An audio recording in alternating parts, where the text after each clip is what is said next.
always in a Metallica mood. The struggle within, the struggle to score goals. That's the new Metallica song. Bill Meltzer from NHL.com, PhiladelphiaFlyers.com, HockeyBuzz.com. Going to join us in just a moment. We got a ton to talk about. And we're actually going to talk about Alex DeBrincat and Johnny Gaudreau. We're going to revisit that topic. Plus, we'll talk about the team, what they've done of late. Win last night against the New Jersey Devils. Hockey makes 0 sense. They outshoot the Devils 33-18 in their last game. They lose 3-2. They get outshot last night 49-24. They win 2-1. That's hockey in a nutshell. Let me tell you about BetParx. Fantastic casino and sportsbook app, and it's right in the palm of your hand. Simple to use, easy to navigate. You do not need to be a savant with the phone to figure it out or online. Take it from me. This BetParx app is everything you've been looking for in a mobile casino and sportsbook. And like I said, it's right in your pocket. It travels with you. Easy to sign up, easy to deposit, easy payouts, faster to win than ever before. You got to check it out. World Cup final. You got Argentina and France. I think France is a slight fave. You can get in on that action, plus some live in-game action. Obviously, hockey. You've got college hoops and pro hoops. You got football still, tons to bet on. So get the BetParx app. And right now, all BetParx users can use the promo code Jason750. That'll get your risk-free bet up to $750. New and existing users, Jason750. Terms and conditions do apply. So download the BetParx app today. You do need to be over 21, present in Pennsylvania or New Jersey. Gambling problem, call 1-800-GAMBLER. Today's kind of a momentous day, speaking of Conquerville Subaru, because my son, Evan Xavier Myrtetus, today is his 16th birthday. And if you recall from when I was back on the radio with Mikey Miss, on the Mike Missinelli show, the first time I had the commercial, it said, I bought my first car at Conquerville, and my son's going to buy his there too. And Mike chimes in and says, your kid is 8. Not 8 anymore. I shot Mikey Miss a text this morning. He is 16 today. So we got to get down to Conquerville Subaru and check out the great certified pre-owned inventory, list of incoming Subaru vehicles, get in on the Share the Love event, which goes on until January 3rd, where Subaru will donate $250 for every new car sold to one of 5 charities, your choice: ASPCA, Make-A-Wish, Meals on Wheels, Nations Parks, and Conquerville Subaru's hometown charity, Namor's Children's Hospital of Delaware. December, great time to visit the beautiful showroom of Route 202 in Glen Mills and check it out. Head in there for the holiday break. Check out that certified pre-owned inventory and a list of incoming Subaru vehicles. And it's more than a dealership, great service department, free car wash with every visit. Visit ConquervilleSubaru.com and check out the showroom of Route 202 in Glen Mills. And remember, Conquerville cares. Let's get to him right now. You know who he is. NHL.com, PhiladelphiaFlyers.com, HockeyBuzz.com. It's Bill Meltzer. Billy, how are you? I'm doing well. I'm still marveling at, I've seen many great goaltending performances over the years, but you have, it's tiered. There's a stratosphere of it. And last night was A++, not just the number of shots that Carter Hart saw, but the difficulty, the breakaways, 2-on-1s, point blank shots, deflections. The way he was tracking the puck was phenomenal on a whole other level. And considering that he didn't have his best game the last time out, that was a statement game from him, and just shows that of as we've talked about who are just the pieces are part of the solution. That was case in point, and Exhibit A as to why Carter Hart is one of those guys. So that was pretty cool to see.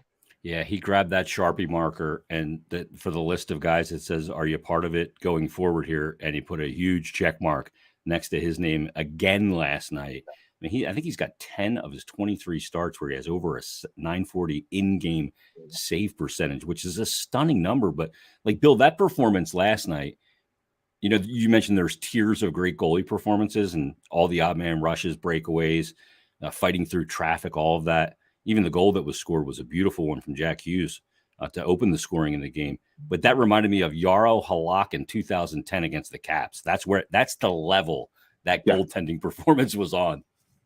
Yeah, for sure. And or Michael Neuwirth against the Caps. Yeah. That one game was absolutely stole in that playoff series. That last night's game from Hart reminded me of that. Where just after the early Hughes goal, no one was beating him. You just knew no matter how difficult the save was, he was going to come up with it. And that's pretty amazing, especially given Oh, as last night, as with most games, that the Flyers have no margin for error pretty much any night, and it's kind of amazing. I was looking at some numbers today for the Friday forecheck column for the Flyers website, and last night was the 12th game out of the 31 they've played, but they've entered the third period tied. Not only the second one they've won, but 12 games have been tied going into the third period, and they've also had 8 games where they've led going into the third period, which they've won 7. So that's 20 out of the 31 games that have been In up for position. grabs going into the third period. Yeah. Yeah. That's amazing. And, it's amazing. That speaks to great goaltending because they're right at the bottom of the NHL when it comes to goal for. So the Exactly. goaltending is keeping them in it. Even though they gave up 49 shots last night, way too many odd man rushes. I think the thing that just impresses me the most is that Carter also knows, Bill, that his team, we talk about the NHL. I always say it's a race to 4 goals. For the Flyers, it's a race to 3 that they don't often get to the finish line. And knowing that through a game that, against a team like New Jersey that's stingy as well, and knowing that you just, after that first goal, you really can't give up anything else or you're not going to have a chance to check a win. It's just not going to happen. That's a huge amount of pressure on him. And he seems to be dealing with that part of the equation masterfully. Oh, absolutely. His focus level, that's been a definite area where you've seen him grow a lot. Even last year, even in the bubble season, there were still times where he'd get beaten early in the game or whatever, and before you knew that another one was by him, whether his fault or not. And he gets refocused immediately, even in some games that haven't gone his way this year. Mm-hmm. He just reels it back in and gets reset, and that mentality takes time to develop. Once a goalie develops it, that's when he's really hitting his prime, and that's been to be the biggest thing here because he's still a young goalie chronologically, right? Yeah, But he's hitting his prime right now, and it's great to see. Well, Bill, the one thing that people say he's hitting his prime right now, trade him because you can get a ton for him. And the Flyers are 4 to 6 years away from competing anyway because of a rebuild. I don't subscribe to that. I think a goalie prime is basically 27 to 31, 27 to 32. Most guys at his age aren't even in the league yet. And if they are, they're just scratching the surface. I mean, Jonathan Quick wasn't in the league. I mean, won 2 cups. I thought he was the best goalie on the planet for a 3-year period. A lot of guys are like that. To me, I'm not trading him. I can never gauge where my team is in a process of rebuilding without goaltending. You just can't. For sure. No, you absolutely can. And while nobody is untouchable completely, I mean, there are fantasy trades you can make up. Oh, sure, yeah, I would trade Carter Hart if Connor McDavid was coming this way. But those things are just not going to happen. But you look at you look at the team and where it is and what you're trying to build. I mean, traditionally when you're trying to build a team from scratch, very often you start from the net out, right? And as such, when you have a piece like that, you hang on to him. And yes, the Flyers have depth in goal. Well, maybe maybe you can trade from some of that depth in goal as you move ahead. I mean, Urson is a good prospect, and Kolosov looks like he's going to be a good prospect. But there's a development process to get there, and I'm really not a believer in you get better by getting a lot worse.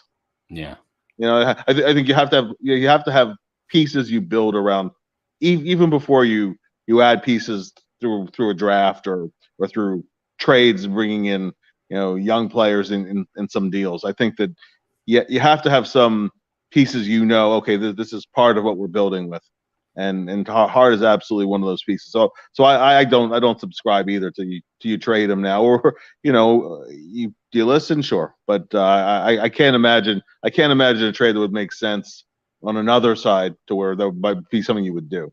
Yeah, I agree. And when I look at Hart too, I just see a guy that can be the cornerstone. To me, the franchise goaltender is equivalent to the franchise quarterback in football. If you don't have one, you're looking for one.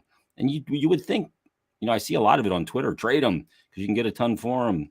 And I look at it and I go, Flyer fans have amnesia because for so many years you had a good team, but you weren't strong enough in the crease, and that cost you not only maybe going another round in the playoffs, but it probably cost them a cup at some point in the 6 times they've gone to a cup final since they won back-to-back cups.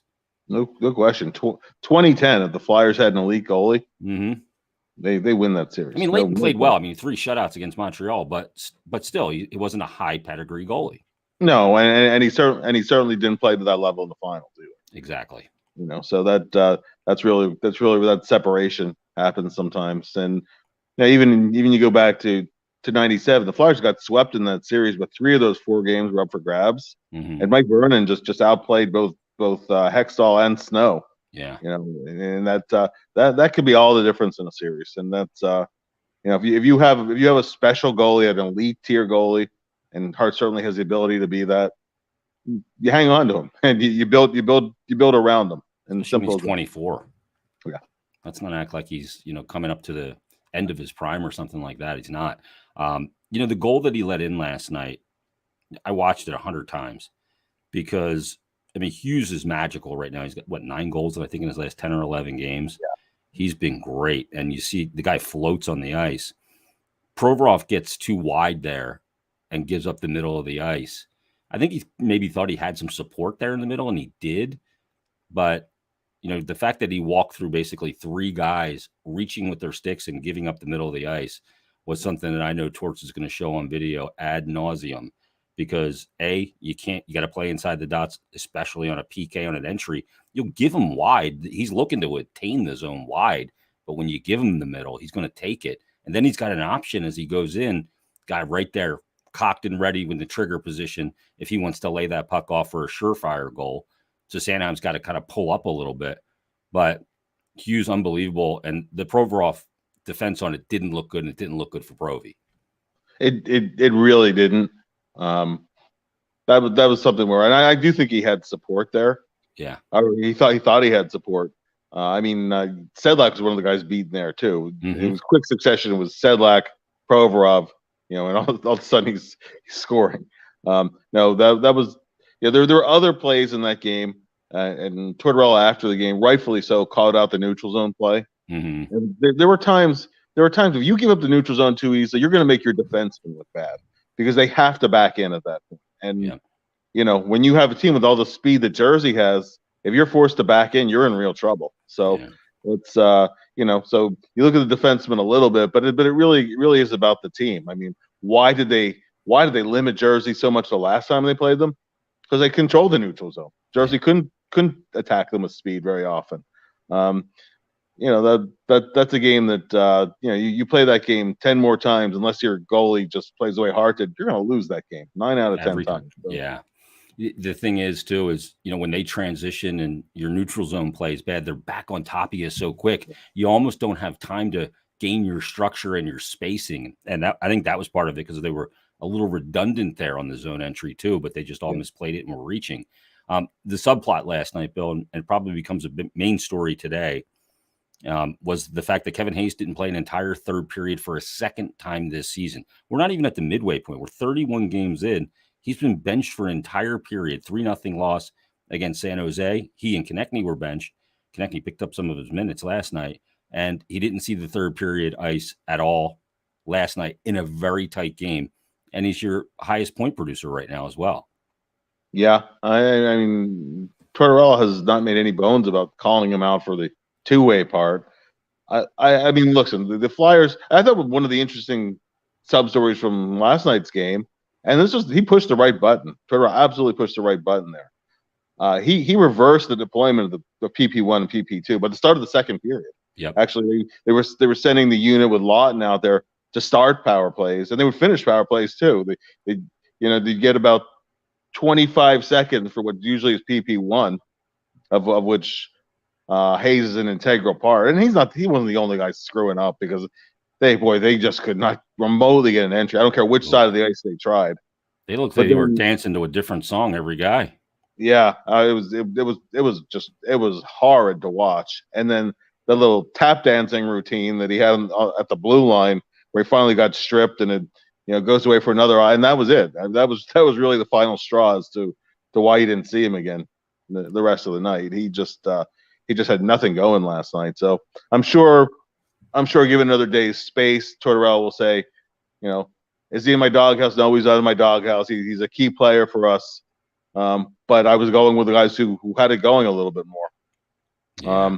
And I think he's his own worst enemy sometimes, Bill, because he knows he's got great puck protection ability.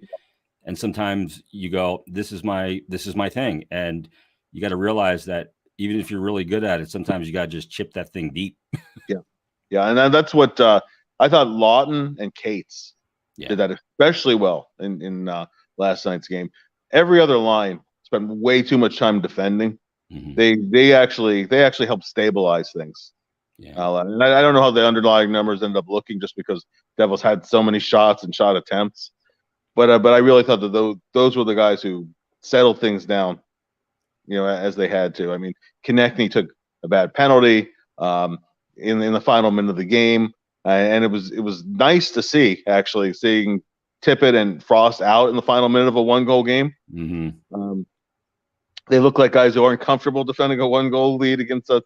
But I mean, one thing Tortorella indicated is he's going to keep sending them out there, keep giving them that chance, and see if they learn to handle that situation, which is good. That's what you want to see. But Tortorella made the point that you need guys who help stabilize things, who can change the momentum a little bit. And when you're making low percentage plays, panicky decisions, taking bad penalties, and the power play goal that Hughes scored, it's over the lazy hooking penalty by Hayes. Yeah, not moving his feet. And that kind of thing will get you on the bench. And Tortorella has shown. I mean, he's scratched D'Angelo. He benched Hayes and Konechny. This time he benched Hayes again. He called out Farabee just earlier in the day. Certainly called out Frost a number of times. He doesn't care who you are. If you don't play at his expectations, you're going to hear about it and you won't play. And that's you're going to take a seat. Yeah, and that's he's consistent with that. So it's up to the players to adapt. I expect Hayes to see his normal ice time against the Rangers. Flyers will need him to step up against his old club. Yep. And and go from there. But yes, it's already happened twice, and you certainly don't want to see it a third time in the same season. Yeah, I mean, and there's a lot of runway left. There really is. The deployment of Noah Cates, Bill, I think is a really interesting thing too, because this is, by NHL standard, a young player who doesn't have a ton of experience. He comes out of a 4-year program in college, so he is way more mature. But boy, is he getting handed some really mature responsibility on the ice at very key times. And to me, he's answered the bell. He never seems overwhelmed or like the puck's going to explode on him in key situations in a 1-goal game or a tight situation. Really calm player, very detail-oriented, as we know.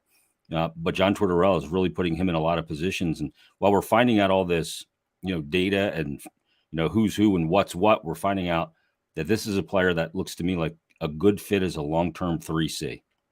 I was going to say, more as a bottom 6 guy. Yep. They're determined in him being a center. Over time, he'll get better on faceoffs. In doing that deployment, you are going to sacrifice a little offense with him, and I think that's shown so far this season. I mean, he actually last year in his brief time with the team, he actually had, I think, as many, if not more, points in that short span as he's had, over 31 games. 9 and 16 last year. Yeah. So if you look at the bigger picture, and actually last night he had a little offense into it too. Made several good plays in the O-zone. Passed the puck pretty well. Actually assisted on both of the goals. But the second one, he made a really good play along the blue line that actually created the shorthanded break created the breakaway opportunity rather for Konechny. So he does a lot. He specializes in the little things. He can help you without contributing points. And incidentally, I thought in the third period last night, just talked about Tippett and Frost in the last minute. I thought those two guys, as the clock was winding towards the latter part of the period, those two guys made a couple of pretty good defensive plays too. Yeah. That rubs off. I mean, seeing a young guy like Kate, seeing a peer doing that can rub off on teammates too. So, obviously the Flyers have a long way to go, and it's going to go beyond this year.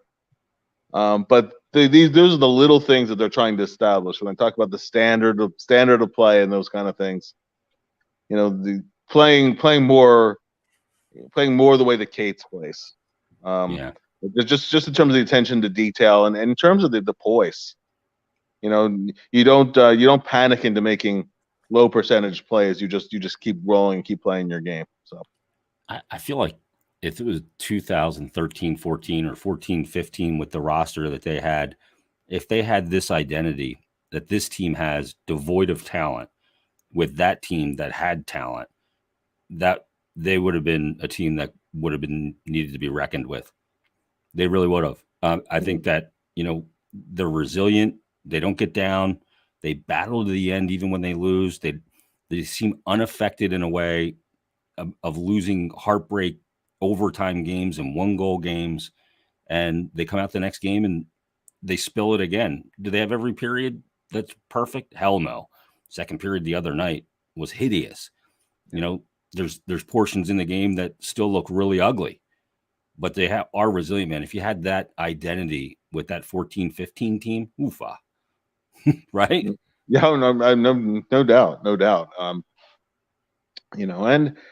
the other thing I will say is that while they don't have the really top end guys, they do have guys who have talent, guys who have the upside to be contributors. Not if you look at the JVR, Frost, and Tippett line.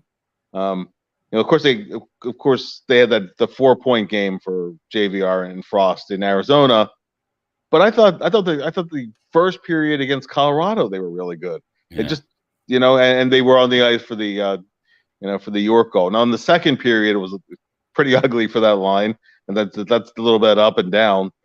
But but it was in the even the Vegas game they easily could have had a multi-point game. I think that line seems to be coming along. You want to hopefully you can have multiple lines going at the same time. Yeah. But so I think there are players with talent. Farabee certainly has talent. You want to see consistency. And while none of those guys I mentioned are probably going to be your point per game guys in the NHL, the real top end guys, but it's not that they're devoid of talent or that they're entirely devoid of speed either. I think they have some elements, but they're more of I think good supporting cast players than your lead role guys. Konecny's the closest thing to a lead role guy. And even you compare him to the real top end guys, the Draisaitl's of the league. No, he's not at that level, but he's a good hockey player certainly, and is in that next grouping down. So there is some talent there. They just need the lead actors, above those guys, and that's something that has to develop over time. But I think that when I think of a team that's devoid of talent, I really go back to that 06-07 team, because they had some guys who simply couldn't play, didn't belong in the NHL at all, and then you had guys who were veterans who didn't even want to be there.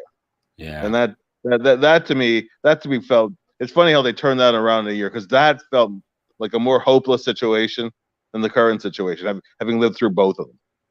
Yeah, I mean, TK is an interesting one because, he has the 3 24-goal seasons in a row leading up to the 1920 season where he played 66 games and had 24 goals.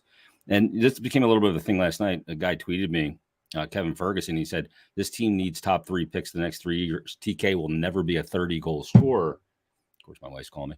And sadly, by the time the Flyers are in contention, Hart will be past his prime. So many bad takes there. So I replied to him, Bill, and I just said, TK scored the 24 goals in 3 straight seasons. And in 1920, 24 goals in 66 games when the pandemic hit. And that was a 29.82 goal per 82 pace that season for him. This year, he's got 11 in 31 Flyers games played, and he's only played in 25. So per 31, he's on pace for 31.74 goals. And per just the 25 on an 82 game pace would be 39 goals. So, I mean, he's a guy that is holding up his end of the bargain. That's where he is. So that's where, I mean, that's the, I think, the best you can hope for from Travis Konechny. No, no question, and that's and that's a very good hockey player. I think he can be a 30-goal guy, or at least a guy who consistently is in the upper 20s. Is that the is that an elite top end guy? No, but it certainly is a productive player who plays in the upper end of most teams' lineups. And guess what? If you if you put an truly elite center with him, then all of a sudden I think he is a 30-goal guy. Yeah, I think so too. Yeah, and a guy tweeted me, this guy Robert, well, he didn't like the fact that I used dude. He goes, "You really don't get to count missed games in what might have happened." He said, "I like TK Hardnose, one of our better offensive players, becoming more responsible every year. But seriously, he missed games. He has 11 and 31, not 11 and 25. When he actually scores 30, then he'll be a 30-goal guy."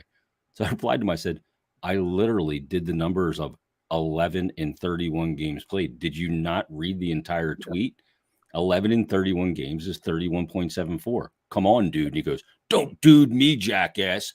I read it, and respectfully, I said you can't factor in games that he missed. So screw you, dude. Go talk to some crumb like not me."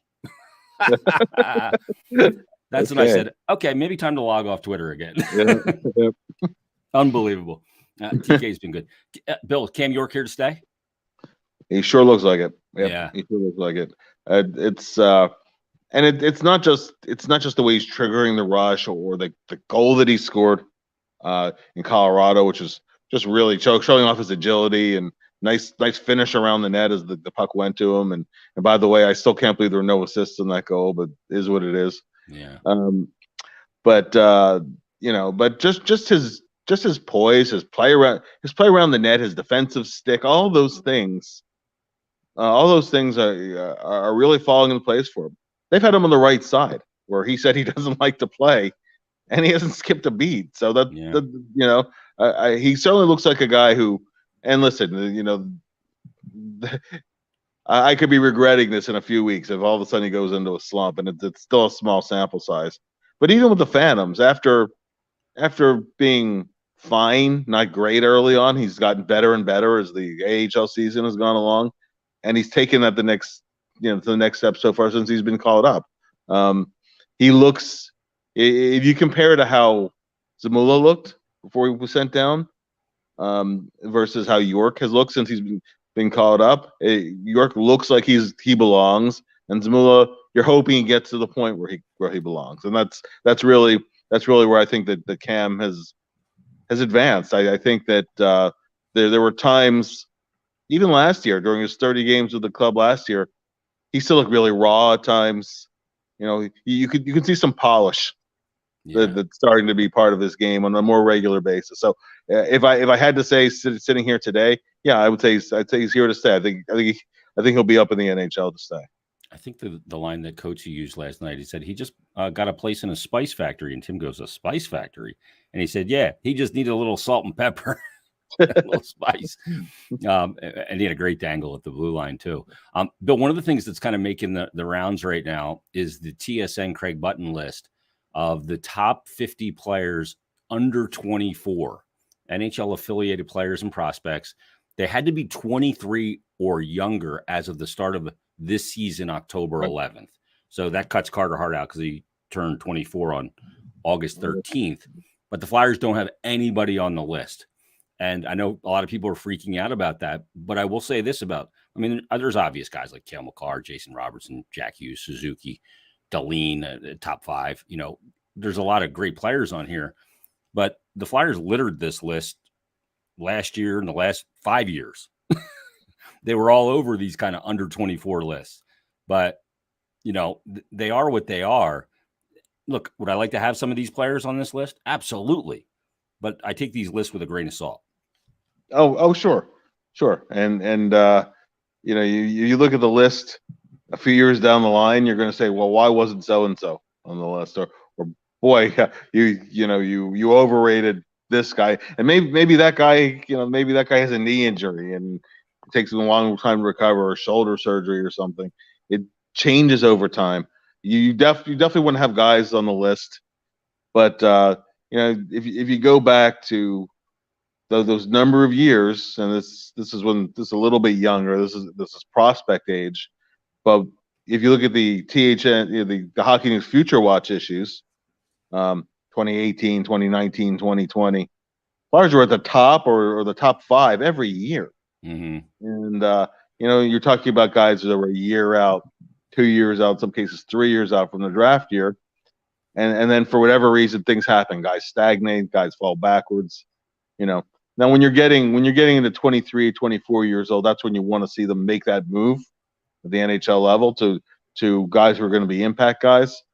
But I don't worry. I don't worry too much about those lists. I glance at them. I don't get into too much debating about them. Actually, a couple of years ago, when Ivan Provorov seemed to be that just half step away from moving into the top echelon of defensemen, this is the COVID year for the bubble, and he was left off of, I think it was NHL Network's list. He said, "I don't play hockey to get on some list." Yeah. And that was a great quote, and it's true. Don't worry about the list. Just look at how the guy is playing, and hope he keeps progressing. I don't put too much stock, and that's with total respect, obviously, to a guy like Craig, who's been on this, and he's a friend of the show, good friend of the show, and I'm looking forward to talking to again before the draft. He's such a good go-to guy for that stuff. So it's not so with any disrespect to Craig. It's just the way I view it. Ratings are nice, but really it's all about the improvement of a team. And until the Flyers are in a better position to really compete, not just go into all these games tied in the third period, but actually be a team that can win those games. Yeah. Then I'll worry about where they rank against the teams that are contending. At first, they have a lot of work to do to get in that ballpark. So. Yeah, I agree with you, Craig. We'll be getting him on again, and you'll be joining us again. We always have a great conversation with Craig Button from TSN. Bill, I got some inquiries recently about Jay O'Brien. Speaking of development, obviously Jay O'Brien was kind of a shock pick in that first round from Ron Hextall and Chris Pryor, and we've seen him kind of bop around a little bit and try and find his path, and he's got some okay numbers this year, but should we expect anything out of Jay O'Brien, or do we write this one off and not worry about it moving forward? And is he even going to be a player that can play for a guy like Torts? Well, if you would have asked me this a year ago when it looked like he was surging, I would say don't write him off yet. And in fairness to O'Brien, he's had a lot of injuries, and injuries will set a kid back. I mean, last year he actually was a point-a-game player, and that was playing knowing he was going to need surgery in the offseason. That was a significant surgery.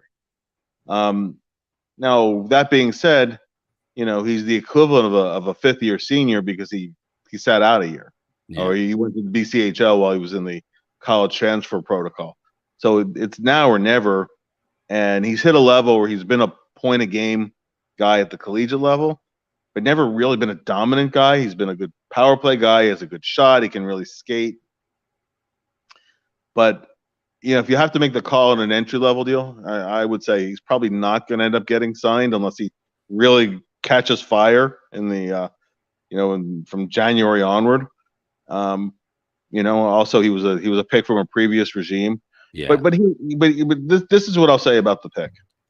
And he was going to be somebody's first round pick. I had him on the sleeper list for that draft, and it was actually from a scout from another organization who I've known for a number of years, who said, "Hey, someone's going to take him in the first round." He's guys like Jay O'Brien are the kind of guys that Boston has often taken in the second or third round, and you look back a few years, why'd we miss that guy? Because he's a guy who dominated against a lower level of play. Yeah, and some of those guys make it. A lot of those guys don't make it. There's a criticism of the Flyers organization that this is a team that always goes safe. They always go safe. They go for the two-way player. Well, when you take a guy who's been dominant against low level competition, you're taking a major risk. You're swinging for the fences, and like you're going to strike out more than you're going to hit. Yeah. And that's that. So you can't have it both ways. If you want to draft for hey, if we hit a home run, we're onto something. There's a good chance we'll miss. Then that's one way. Or there's I mean they just drafted Joel Farabee in that same draft. Now I would have liked to see them take Keandre Miller. Yep. We every year I do a mock draft on the Flyers website, and actually I had Farabee off the board one pick before the Flyers picked. Mm-hmm. I think Dallas had the pick before the Flyers. I had Dallas taking him, and and so Keandre Miller was actually who I picked at 14 for the Flyers, thinking just his package of athletic skills, as raw as he was, as a guy who could just change position from wing to defense. No, he had a lot to learn about playing D, but just really, really loving the upside. So with Miller still on the board a few picks later, I would have loved to see the Flyers take him, but I understood the O'Brien pick, and I wouldn't mind in the future if the Flyers took a few swings at players who dominated lower levels, and you're hoping it translates as he moves up. The most recent one is Tuamala, who did not make the Finnish national junior team. He struggled in their top league, and he's playing well, but he's in a minor. He's in the minor leagues in Finland. Could he eventually click? Sure.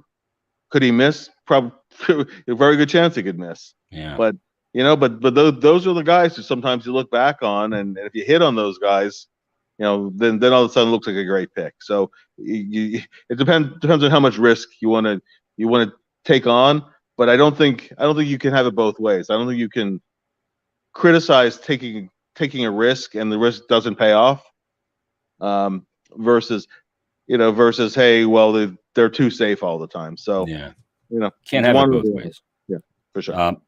Bill, one of the things we've talked about a lot about is roster building, and a big topic of conversation heading into this season in the off season was surrounded with two players. Obviously, Johnny Gaudreau, who by all accounts wanted to come here. Flyers didn't have the cap space. They didn't think it was the right time to add a player like Gaudreau for the money, term, and at his age at that time. And the other one was Alex DeBrincat with Chicago in clear sell-off mode. They were empty in the cupboards. Kane and Taves still there, but a shell of what that organization was when they won the 3 cups in the 5 years. But those two players have gone to teams and with more talent than the Flyers have, mind you, and their teams are in dead last, both of them. I think it just accentuates the point that a DeBrincat or a Gaudreau may have been fun in theory and would be fun to watch, but they're not going to deliver you to the promised land. This sport, it takes a team, and I think it's really accentuated with those two acquisitions this summer by Columbus and Ottawa. No, absolutely. And there's not a team in the league, or not a single player. When Pittsburgh drafted Crosby, the first year he was in Pittsburgh, they were still the worst team in the league. That first year. And then Malkin came along, and Letang blossomed, and Fleury really hit his stride, and all of a sudden they're a top team. But he didn't instantly turn them around. They saw it another year finishing last. Look at Connor McDavid, who's been everything everything he was ever hyped to be, right? And they hit on Draisaitl too, and Draisaitl's a superstar. Yeah. Is Edmonton a contender? Nope. No, they're not. No, they're not. They're fighting for a wild card spot, and they get and if they get it, they're still not a favorite to go very far. And it's so a guy like DeBrincat or a Gaudreau, maybe they come in and put up huge numbers, but are they moving the needle enough by themselves to justify, in one case, the term and cap hit, and the other case, the risk of entailing you're bringing in a player, you're giving up assets, and you're no guarantees he's going to stay there. Yeah. In DeBrincat's case, he still is looking at potential unrestricted free agency. So, and it's going to be the same thing with Bo Horvat too. Yep. It would be great to bring in Bo Horvat. Any team would want him. It's never a question of that. It's just a question of, if you bring him in, does he move the needle enough to take you to the next level? A. B, when you look at the cap consideration and the term, because Goudreau is now in his late 20s, and 29. to sign him, and so to sign him for 7 years, he's great now. What about when he's 34, 35, and he's and the cap is starting to increase, but it's doing it slowly. Even next year, it might go up only about another $1 million or so. I mean, it just you have to look at things from a lot of different perspectives. But would Johnny Gaudreau on these Flyers, he'll probably be leading the team in scoring? They might have another couple of wins, but would they be a playoff team? Absolutely not.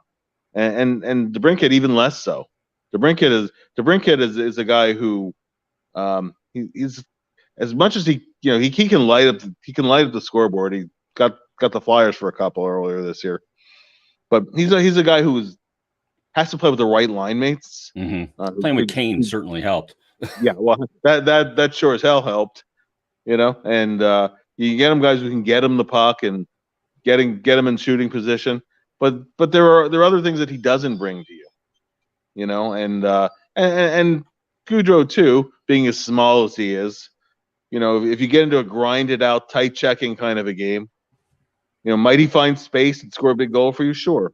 Yeah, if he's got Matthew Tkachuk and Elias Lindholm on his line. Well, exactly, and that's why that's why the line exploded. I mean, that's why you had multiple 100-point guys. So, I think you have to look at the team that you have, the player you're bringing in, what your cap situation is, player's age. There's a whole lot of factors. It certainly would have been fun with Gaudreau in particular. And I don't think you can say anything other than that. And if you could move some other things around, it might have made sense. But they weren't in a situation, and the Flyers were dealing from a position of weakness, trying to create cap space. They still are to a degree, So, and you can look at the front office, and there are places you can criticize. Well, why is the team not in position to be why are you signing guys to long-term extensions when the team has been sideways for 2+ years? I mean, that's a thing that's a legitimate concern. You go, usually when your team goes this sideways, you're not extending the group, and they've done that, and they're banking on a couple of guys, and we'll see if some of those guys are actually going to still be here beyond year one with Torts. Nothing's a guarantee, I don't think, at this point. And you may have to make some deals that you may not like the return, but it's the addition by subtraction theory, I suppose. But let's wrap up on this last thing. I think this is an interesting question that Joey B, our correspondent out there in Colorado, was at the Flyers Avs game the other night. Great guy, lives out, I believe, in Vail. Nice living out there, Joey B. His boy's a player as well. He said, Merton Bill, who are the top 3 goalies in the NHL right now? Boy, that's an interesting question, because there's a lot of really good guys. Some guys, the serious high pedigree guys like Vasilevsky, are not, having the statistical season that some other guys might be having, like Ilya Sorokin, for example, right? Like Sorokin's been great. When you look at goals saved above expectation, Sorokin's third in the league at 11.80 goals saved above. Now, that stat's a little flawed. I like it because it takes some things into context, but it's still got some flaws to it. You look at a guy like Jake Ottinger, a good young goaltender out in Dallas, but is he ready to be top 3 in the NHL? And how much do we take into account what a guy like Vasilevsky's done for a long period of time, or Shesterkin did last year? And it was just one season. And, so far this season, he's played in 20 games. But you're looking at the top 3. Who would your top 3 guys be? Kind of off the top of your head without really digging deep into it. I think you also have to, you have to look at the team that's in front of the player. You have to look at the track record. It can't be only from this season. I think the guys who've been the elite goalies, the Vasilevskis, Shesterkins. Those to me are still the gold standard in the league. Yeah. No matter whether their stats are measuring up this year. I'll tell you what, Ottinger's really knocking the door though. Yeah, he is. Ottinger really looks like a guy who's going to be a great goalie for a long time. We've spent a lot of this program talking about Carter Hart. He has the ability to move into that realm. There are only 32 starting jobs, and there's a lot of quality goalies in the league. Mm-hmm. There are only 32 good goalies. So and sometimes it's just a little half step or even less than half a step as you're tearing down through the league. I think you have to go with the guys who have been the top guys until they're knocked off that pedestal. So a partial season isn't going to change that. I would go. I'd still go with the big name guys. As you said, Sorokin is right up there, knocking in that tier too. Yeah. So I'm still going with Vasilevsky. You win back-to-back cups. You get to a cup final that third year. You've won Vezina trophies. You're a perennial contender for it. That to me is still the gold standard in the league. And he's disgusting in Shesterkin closeout games. Incredible goalie. Yeah. And as for the guy who I'd say is like knocking, I'm going to put Ottinger there. And I know people might debate that one. Yeah. Maybe not enough sample size just yet for Ottinger. You look at a guy like Hellebuck, who's really been an elite goaltender out in Winnipeg and continuing to play very well out there. 927 save percentage. Sees a heavy workload. He's got 23 games already this year. Goal saved above for him is 16.64. He's a guy that I would probably consider top three. I mean, I'm still going Vasilevsky because of the closeout games, and under the brightest of lights, he is not phased in the least. He plays a ton too, which is the greatest job in the NHL is being his backup. Moose has got a great gig there with Tampa. And the other guy, the three I have are Hellebuck, number 3, Shesterkin, number 2, and Vasilevsky, number 1. But I really like Sorokin. Well, he just moves so good. Oh, unbelievable. But there's a lot of good goalies in the league. So interesting question to bat around a little bit. So good stuff from Joey B. All right. Are you back now, Bill? You having an audio issue still? Well, Bill's having an audio issue. I'm having trouble hearing you, Jason. Oh, okay. Well, I'm going to let you go, Bill. We're good. All right. Well, awesome stuff. It was fun. We'll talk soon. Yep. We'll talk for Monday's Flyers Daily. There he is, Bill Meltzer from NHL.com, HockeyBuzz.com, and PhiladelphiaFlyers.com, joining us on this episode 31 of Bet Parks Presents Stick to Hockey Live. Let me tell you about Bet Parks. Great casino and sportsbook app right in the palm of your hand. Easy to use. World Cup action for the final. Argentina and France. You can get in on that. All the hockey action, hoops, college and pro, football, you name it. It is all there for you with the Bet Parks app. So download it, use it. Same game parlays, live in-game betting, player performances. It's all there for you. Plus the standard teasers, props, futures, you name it. Download the Bet Parks app today. You do need to be over 21 and present in Pennsylvania or New Jersey. Gambling problem, call 1-800-GAMBLER. All right, that wraps it up. We'll be back Monday, another brand new edition, another hockey week will be underway. But everybody, enjoy your weekend and enjoy the hockey this weekend. Flyers, Rangers tomorrow night. And we'll break that down coming up on Mondays. Bet Parks presents Stick to Hockey Live. Have a great weekend, everybody.